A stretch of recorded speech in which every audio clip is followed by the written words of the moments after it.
สบายดีเมื่อทุกคู่ทุกคนพบกันเช่นเก่าเช่นเคยเนาะหลังจากไปส่งลูกสาวไปโรงเรียนแล้วเนาะแม่ยูมีก็พอดีมื้อนี้นะมีโอกาสก็เลยจะมาเบิ่งเครื่องให้ลูกสาวน้อยนึงเนาะเพราะว่าเข้าฤดูหนาวแล้วเครื่องก็อันตัวน้อยมืดแล้วเนาะบังเอิญมื้อนี้มาก็โชคดีได้ทุกคนมาเบิ่งแม่นี่นะแม่ยูมีก็บ่ได้มาโดนละหารเสื้อผ้านะทุกคนเห็นบ่ป้ายแดงๆอ่ะมือนี้จะเป็นแดงแท้แดงว่าแดงลายนะเซลทุกคนเบิ่งไหมเซลแท้เซลว่าเกิบนี่ดีแต่แม่ยูมีบ่ทันซื้อให้ลูกเธอได้นะแม่ยูมีก็เบิ่งอยู่ว่าคู่หนึ่งนี่ปักแพงๆได้นะ2,990มื้อนี้ยังเหลือละ990โอ้ยจะเป็นเซลแต่เซลว่าเบิ่งไหมขอโทษขออภัยหลายๆเด้อแม่ยูมีก็ตื่นเต้นแห้งเนาะจักสิเบิ่งเครื่องได้จักสิถ่ายคลิปแดนะกล่องก็เลยสั่นไปสั่นมาแดบ่มีผู้จับให้เนาะมาเบิ่งป้ายก่อนเนาะโถตัวนี้ก็2,999เหลือ999เห็นบ่ป้ายแดงๆฮะเด้อทั้งลุมฮะเด้อจึงแม่นนั่นเซลเด้อทุกคนเนาะคือมาเซลหลายแท้เนาะเห็นบ่ตัวแดงๆทั้งเทิงยองหันมันเข้าไปรถเนาะเป็นเซลเลยอันนี้โซนเครื่องผู้ชายเนาะเสียดายบ่มีลูกผู้ชายมีแต่ลูกผู้หญิงเนาะเห็นบ่อันนี้ก็300ปลาย300ปลาย30ปลาย1,000ได้นี่นะ39,000เนาะนี่เห็นบ่ได้แล้วสุดหนึ่งให้ยุมิแล้วเห็นบ่นี่นะราคา799เยนมีส่งพร้อมเนาะเป็นสุดเลยปกติราคา1,999เยนเนาะเหลือ700ปลายเอาเลยได้แล้ว1สุดรออีกตืมมานี่นะคุณนะพึ่งออกไปจะเป็นทึกลายเลยมือนี้นะเมยูมีต้องเป็น3-4สุดไปเลยให้ลูกเนาะส่งนี้ก็มันมีเป็นใส่เด้อใส่จักปี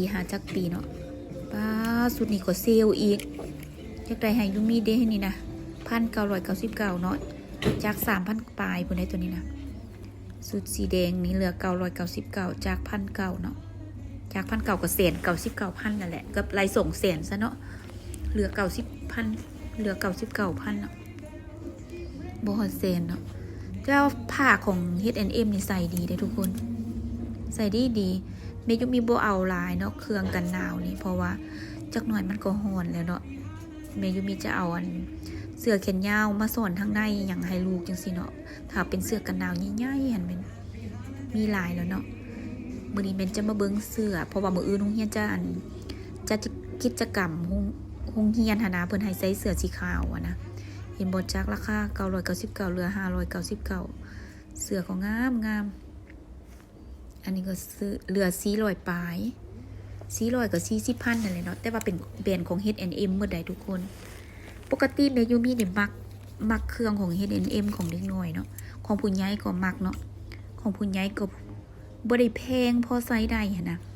เมยูมีมักลักๆมันมีของ H&M กับของ Uniqlo เนาะผ้า Uniqlo ก็ใส่สบายอันนี้เป็นเครื่องเด็กน้อยแบบเล็กเกินนั่นแหละเนาะอันนี้เนาะแม่เสื้อกันหนาวโอ้ยจังแม่นน่าฮักเครื่องผู้ชายเนาะมีแต่ตัวงามๆเด้อนะเสียดายเด้เนาะบ่มีลูกชายมีแต่ลูกสาวเครื่องผู้ชายอยู่ญี่ปุ่นนี่น่าฮักหลายได้ทุกคนน่าฮักก้อนเครื่องผู้หญิงอีกแล้วก็เท่อีกเนาะอันนี้เป็นเครื่องผู้หญิงเด้อ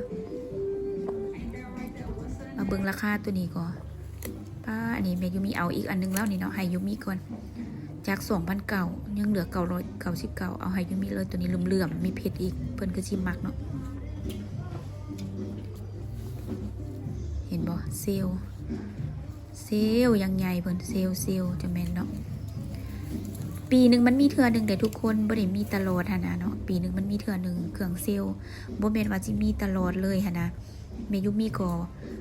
เทื่อนี้แหละเนาะมาเราไม่เห็นเครื่องเซลปกติก็บ่ค่อยเห็นนะเนาะเขาบ่ลดราคาเซลแปลว่าลดราคาเนาะเพราะว่าใกล้สิฮอดปีใหม่อย่างแล้วเนาะอันนี้ก็งามได้ทุกคนเป็นเสื้อเล่นผ้ามันดีเนาะอันนี้ยังบ่ทันเซลเนาะ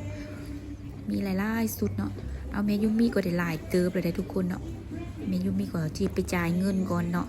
ได้เต็มถุงแล้วนะแม่ เมยูมีเลือกแต่สันเดียวได้นี่เนี่ยทาลายสันอันนี้บ่ให้เว้าเลยเนาะมื้อนี้ได้ไป3สุดแล้วเนาะเอาเมยูมีก็จะไปจ่ายเงินก่อนเด้อทุกคนเนาะเอาบาย